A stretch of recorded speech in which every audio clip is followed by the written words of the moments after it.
Let's explore canonical forms, specifically Maxterms. We will focus on the product of sums, also known as POS canonical form. So, what exactly is a Maxterm? A Maxterm is a sum of literals, where each variable appears exactly once, either in its normal or complemented form. Keep this definition in mind as we proceed. Let's look at some examples. For variables a and b, a plus b prime is a Maxterm, and we label it as Maxterm M1. Similarly, for variables a, b, and c, a prime plus b plus c prime is also a Maxterm, and we label it as Maxterm M5. Maxterms are denoted as m sub I, where I is the decimal equivalent of the binary combination. So m sub I represents the Maxterm for row I in a truth table.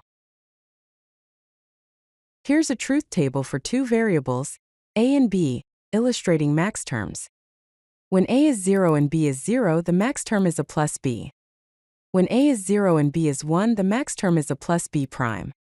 When a is 1 and b is 0, the Maxterm is a prime plus b. And when a is 1 and b is 1, the Maxterm is a prime plus b prime. The product of sums, or POS, canonical form is a product of Maxterms corresponding to the zeros in the truth table.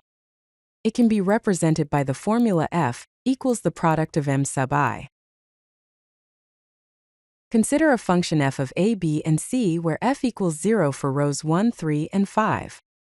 The POS formula is f equals m1 times m3 times m5, which expands to f equals a plus b prime plus c, times a prime plus b prime plus c, times a prime plus b plus c prime.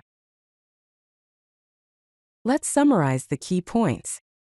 Maxterms are the sum of literals, with each variable appearing once. The POS form uses Maxterms for the zero outputs in the truth table. Understanding these concepts is crucial for working with Boolean algebra and digital logic. If you like this video, hit that like button and don't forget to subscribe. Visit CodeLucky.com for more such useful content.